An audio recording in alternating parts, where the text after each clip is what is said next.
Hi, I'm Greg Hunter. Welcome to USAWatchdog.com, where there's a return visit from one of the top geoengineering researchers in the world. He has the website geoengineeringwatch.org. I always say nobody puts up that much information and scientific data to lie to you. He is Dane Wigington. Dane Wigington, thank you for joining us today on USAWatchdog.com. Lots to talk about. There is, Greg, and it's increasing by the day. Many, thankfully, starting to wake up to what's unfolding in our skies. Let's start with Dorian. That's the current peg in the storm, the hurricane that has just decimated the Bahamas, and it just crawled over it and stalled over it. A lot of people on the alternative media sites are saying this is being controlled. This is weather controlled to the max. Is that true or is that false? Can you back that up, whether it's true or false? It's a historically verifiable fact. It's verifiable in the immediate term as well, as we have animations of radio frequency microwave transmissions directly interacting with, interfering with, and steering that storm, as well as other storms, Hurricane Harvey, Hurricane Maria. That data can be found at geoengineeringwatch.org. If a person just searches geoengineeringwatch.org, Hurricane Harvey or Hurricane Maria, they can see real-time data that shows conclusive evidence that these storms are being manipulated. And again, it's important for listeners to understand historical fact, data. And you're seeing Dorian being manipulated too. Correct. Okay, go ahead. I'm sorry. To make people understand in context, the U.S. military started their hurricane manipulation operations 72 years ago in 1947. We have 7+ decades of this going on, and we have going back as far back as 1962. Lyndon Johnson, then vice president, later president, stating on the record that the military had the power to control the world's cloud cover even then. The notion that this is not going on right now is just simply a deception, to say the least. What were they angling to do? Stop it from hitting southern Florida at the expense of the Bahamas? It just stayed over there. I mean, it's just unbelievable. It's just almost unprecedented. Weren't you telling me in the pre-interview that some of the weather forecasters are saying, we've never seen this before? Many are saying that. Talk about that. A prominent CNN meteorologist has stated on the record as of this morning that he's never seen this type of hurricane behavior before. So we can speculate on the agendas. Perhaps the U.S. military wants a foothold on the Bahamas, and wiping the island clean is certainly a step in that direction for them to occupy under humanitarian pretext and then stay.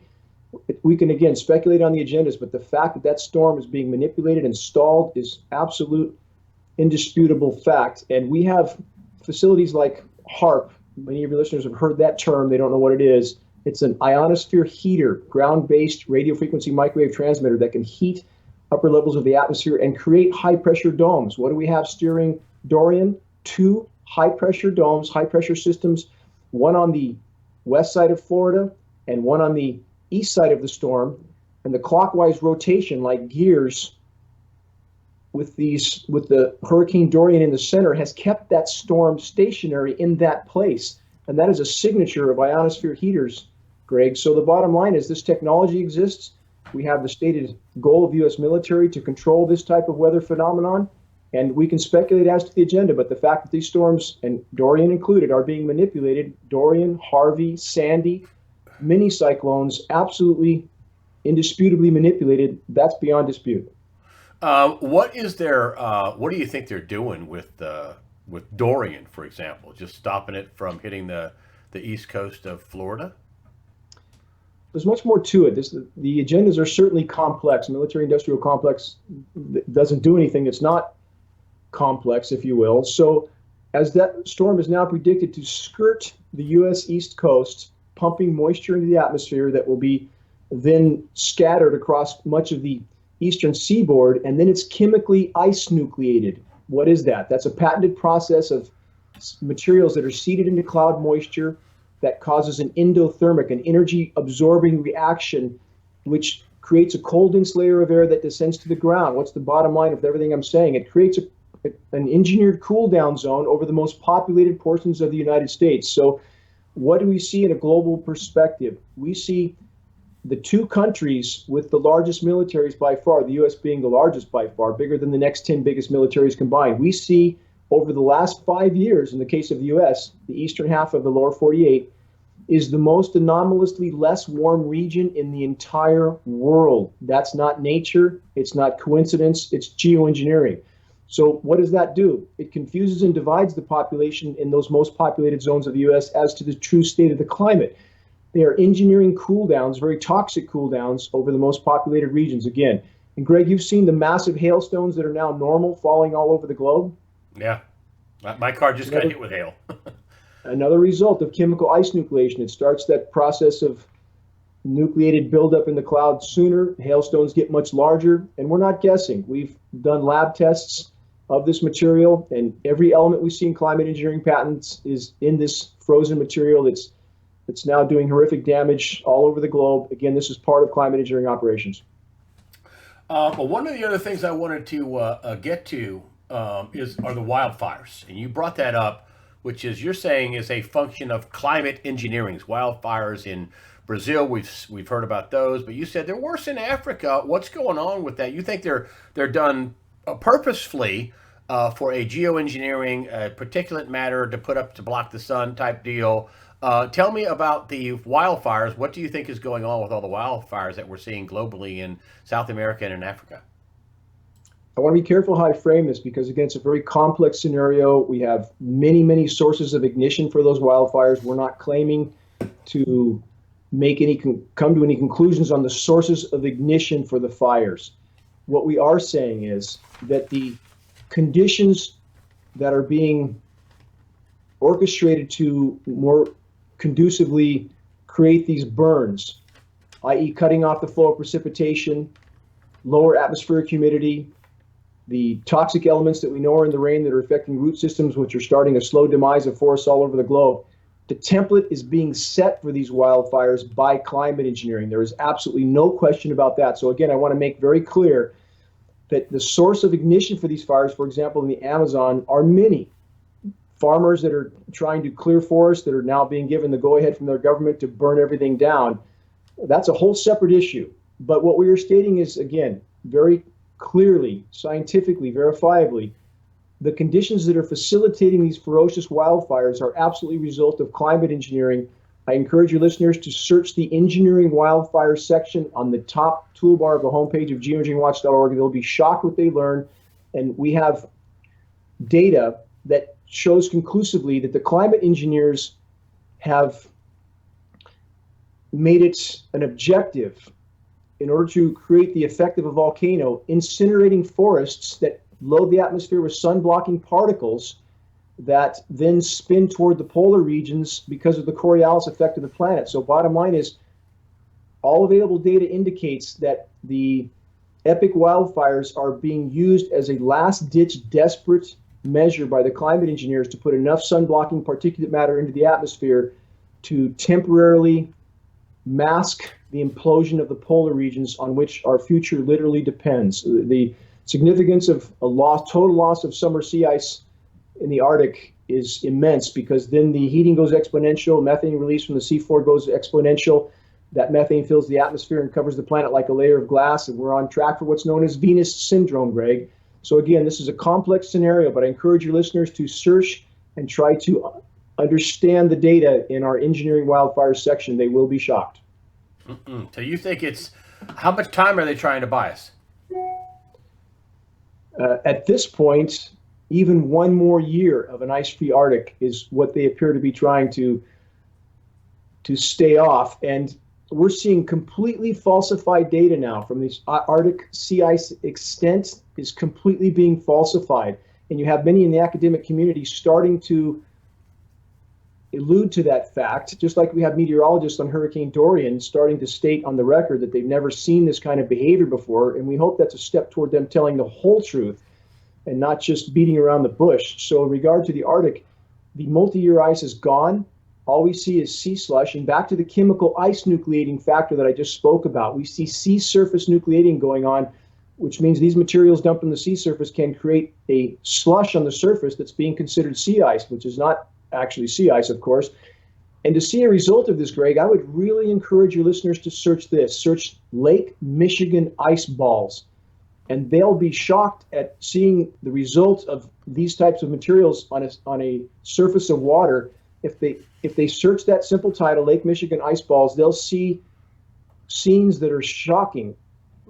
Beaches on Lake Michigan covered with 75-pound perfectly spherical ice balls that in many cases have formed on Lake Michigan with water temperatures of 40 degrees. How does that happen? It happens with chemical ice nucleation that, again, is falling out of the sky with precipitation as these operations are going on in the storms overhead, and it causes this nucleation process. But it's a completely unnatural phenomenon that's shockingly clear to anybody who takes a look. We're trying to bring this to the surface. Why aren't media sources telling us about this? Because they don't want us looking any deeper, Greg. What is a blue water event? You were talking about that in the Antarctic is south, the Arctic is north, and we're talking about north. What is a blue water event? Why is this such a terrible thing? It's called a BOE, a blue ocean event, which means an ice-free Arctic. Why is this so important? Because the ice is the Earth's temperature regulating mechanism. Greg, when your ice cubes in your glass of cold whatever, when the ice cubes are gone, that liquid heats up very, very rapidly. And that's what we have about to occur in the Arctic. That temperature regulating mechanism of the ice is imploding. Once that happens, and in geoengineering, again, the attempt to hide that is making it worse, not better. And I'm not denying all the other sources of damage we've done to the planet, not at all.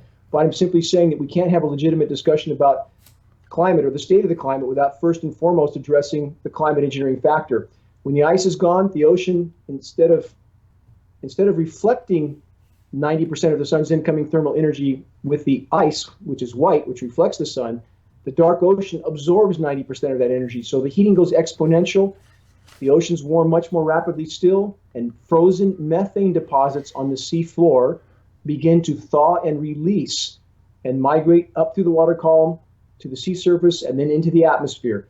This has been happening in the Bermuda Triangle, Greg, for many decades. People know about all the ship sinkings there. It's because the warming oceans have been thawing methane on the sea floor. That methane releases whole fields in their entirety. It aerates the water like a bottle of champagne. The ships go to the bottom intact. But this process has been going on for decades. Again, it's building up in the atmosphere. And for those who don't know, methane over a 10-year time horizon is from 100 to 120 times more potent than CO2 as a greenhouse gas. So we're not talking about farm agricultural situations here, which are a problem, but not nearly on the scale as the frozen methane deposits that are releasing. And literally, if it continues, it will turn this planet into Venus in the geologic blink of an eye. Next order of business, I wanted to talk about the chemtrail, the spraying. It's commonly referred to as chemtrails to the common people, but it's solar radiation management, it's geoengineering, it's climate engineering. I mean, even John Brennan, while he was CIA director, talking to a meeting of the Council on Foreign Relations, another, I think, evil organization, brought up geoengineering and chem spraying and the whole solar radiation management thing. Now, a lot of people in the alternative media are saying, "Hey, listen, we have control of our skies. You're seeing a lot less spraying because we have control of our skies, and what you are seeing in spraying is the good kind of spraying." Is that true? People are seeing less spraying. I'm seeing less spraying, but why is that? What is your read on that? Is that true? Are they stopping the geoengineering? I'm sorry to say there's not a shred of evidence to support that. And although some people in some regions may be seeing less visible aerosol dispersing operations, they're in the polar regions. For everything I just outlined, the polar regions are a focus for the climate engineers right now. So those assets have been moved to other locations.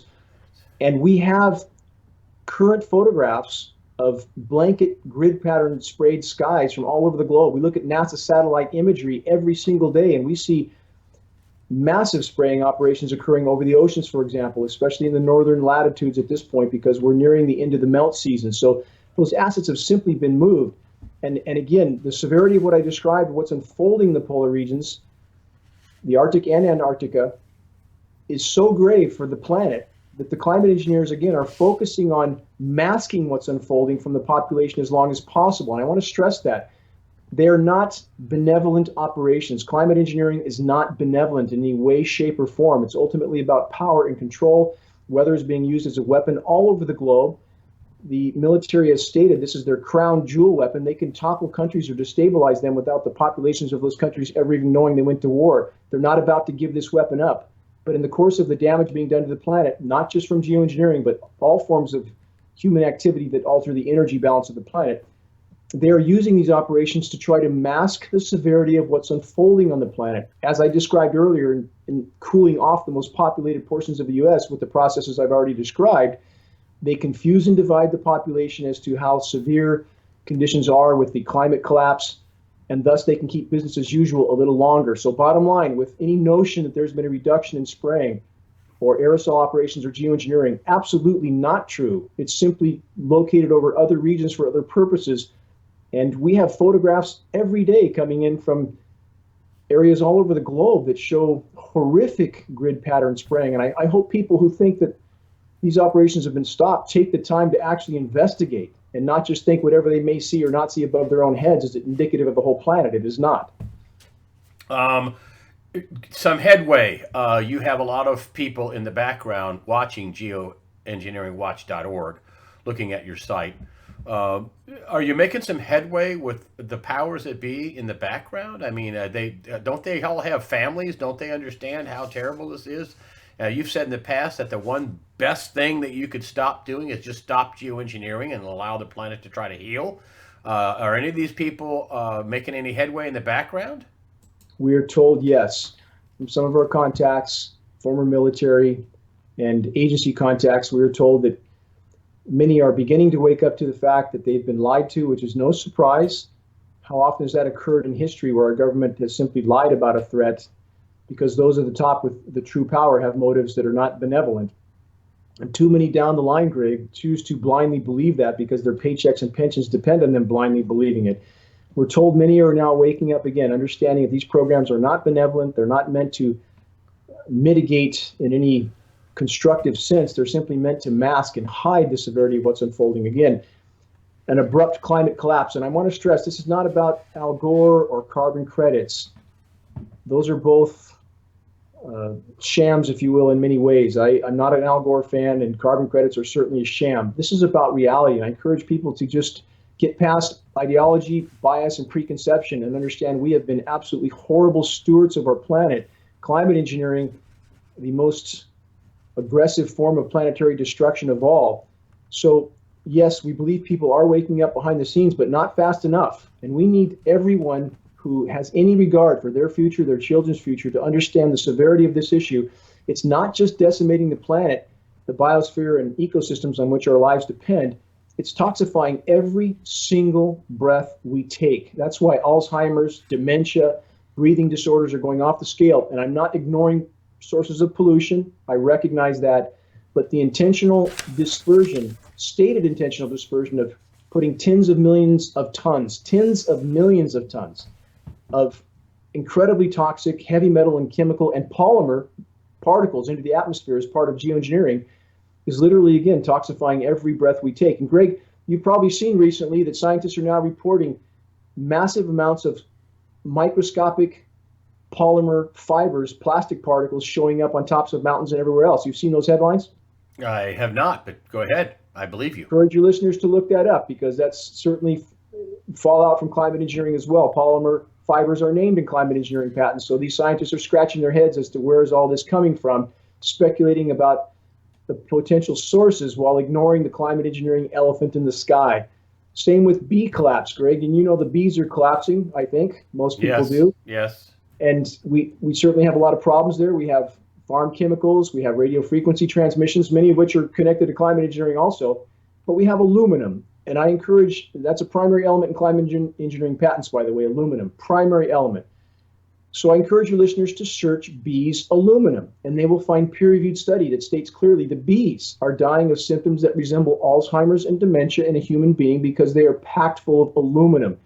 Bees that are 1,000 miles away from urban areas, industrial areas, where's all this aluminum coming from? Look up. These are not condensation trails. I want to stress that. That's perhaps the biggest lie ever perpetrated on populations of the planet, that this is condensation we're seeing behind aircraft. This is not true. We know that a high bypass turbofan jet engine, which is all military tankers and all commercial carriers, jet-powered fan, 90% of the air that passes through that engine is non-combusted. That engine is, by design, nearly incapable of producing any condensation trail, except in the rarest and most extreme circumstances. And we have photographs of the nozzles mounted on the wing pylon aimed into the exhaust jet stream to make this look like condensation. I'm encouraging the listeners to look at this data, look at these photos, connect the dots, understand they're fighting for their lives, Greg. And time is not on our side. You tried to go to an Alzheimer's event and buy a booth for $500, and you were telling me in the pre-interview that the aluminum industry stopped you from doing that. The geoengineeringwatch.org booth to say, hey, aluminum is causing you to have Alzheimer's, basically, and there's high amounts of it in the atmosphere, and it's a primary component of geoengineering. Can you talk about that briefly? The fact that aluminum is the primary element that triggers Alzheimer's, not just one component, but the primary element. In fact, we have peer-reviewed science study to state now on the record conclusively that without aluminum in the equation, the science study says, quote, there would be no Alzheimer's in the normal human lifespan of up to 100 years. Aluminum is so key in this equation. So it wasn't the aluminum industry that kept me from that Alzheimer's event. It was the Alzheimer's Foundation themselves, whose board contains members from the aluminum industry that control that organization. So when I tried to donate $500 to the Alzheimer's Foundation for a booth to simply pass out peer-reviewed science data to make this connection, they absolutely refused to give me that booth. I showed up at the event anyway with data to hand out by simply walking around the event. They immediately threatened to have me arrested. I invited them to do so. They decided that was a bad idea because that would bring even more attention to the issue. So that's the kind of pushback we have from the Alzheimer's Foundation that claims to be searching for a cure while at the same time doing everything they can to hide the core causal factor for the disease itself. Total hypocrisy. Why? Because the foxes are running the hen house. No surprise at all. Dane Wigington, you have a website that has, what did you tell me, 2,000 posts on it. You have tons of scientific evidence. You have whistleblowers. You have government documents that lay out this, Senate documents. I've seen them. You have a very deep, I'm just glossing over the surface. You have a very deep website. You've referred people to go and look at it. Nobody, as I've said before a million times, nobody puts up that much science, that much data, that much information, runs a website, cashes out their 401k, that's you, and runs their website to try to warn people of the hazards of geoengineering. Yes, I know there are other things that happen, but you've told me before in terms of climate problems and things we've done to the climate. But you said if you look at a pie chart, the biggest thing that's damaging the climate right now is geoengineering and climate modification and solar radiation management and all the other terms, chemtrails. That's what's damaging the thing right now. So people, you should do a couple of things. Go to geoengineeringwatch.org, and also there's a donation button or a donation page in the upper right-hand side of the website. Also a snail mail address, which I know you don't have any advertising, you don't have any donations, you have no paywall. I mean, you have donations. You have no paywall, no commercials, no nothing. So I'm just telling people to, you may want to look at that donation button. There's also a snail mail version of that too. Dane Wigington, thank you for coming on and talking about the ills of geoengineering and climate modification and steering this Dorian hurricane. Thank you, Dane Wigington, for joining us today on USAWatchdog.com. Thank you, Greg. If I could say one statement in closing, that the reason I focus my life on this issue is because mathematically speaking, it is the single greatest and most immediate threat we collectively face short of nuclear cataclysm. When we have no more habitat, when we have no more protective atmosphere, when every breath we take is toxic, we won't be here long. We've already seen the insects collapse all over the globe, 80 to 90% aquatic and terrestrial insect collapse, and we will soon follow the insects if we remain in the current course. All I'm stating is we have to focus on priorities. Priority is, again, every breath we take, it's functional habitat without complete toxic and destructive intervention in Earth's life support system. So this is a matter of priorities, and I hope that listeners from every side of every political fence understand that we will sink or swim together, and that those in power have no interest in us understanding what's happening to us right now that literally has our futures, our children's futures in the balance. So I'm asking people to prioritize, put aside bias, preconception, ideology, differences in perspectives, and understand that we must salvage Earth's life support systems or we're not going to be here much longer. So again, that's the point and purpose of geoengineeringwatch.org, to bring these issues to light and to a halt, allow the planet to respond on its own. So I encourage people to not believe anything I'm stating, but investigate the facts and understand the immediacy and severity of what's unfolding, that we might be able to at least buy some time on this planet by stopping this most aggressive form of planetary destruction of all. And Greg, you know that many of the great traditions would teach us that we are required to be good stewards of the planet, correct? Yes, sir. Yes, sir. So I would invite everybody to consider that. And when their pastors, or in the case of environmental groups, none of whom are addressing this issue because, as you and I discussed off the air, because they're all worried about losing their 501c3 nonprofit, that is the epitome of hypocrisy. It's up to the congregations, or it's up to the environmental organization members to hold their leaders accountable. I encourage everybody to do that. Help us to sound the alarm. And in a final statement, having credible information to pass on to an individual, visual information, printed information, that's much more effective than pointing at the sky and ranting. So we try to supply those links at geoengineeringwatch.org. You can print your own materials. You can get them from us at our approximate cost of producing and shipping, but arming yourself with credible data is exponentially more effective. If we can bring this issue to light and reach a critical mass of awareness, we can bring it to a halt. I encourage everybody to search the activist suggestions link on the homepage of geoengineeringwatch.org. Find out what you can do to help us sound the alarm. Thank you, Greg, for your voice in this battle. Well, you know what? I'm just going to just extend it just a little bit, because one thing I wanted to come into, just briefly, you're being blocked in search too. I mean, Facebook is not allowing certain things to happen. Google is now allowing you to be found in search terms. Just briefly, tell me about that uphill battle, about the big tech basically trying to block your message.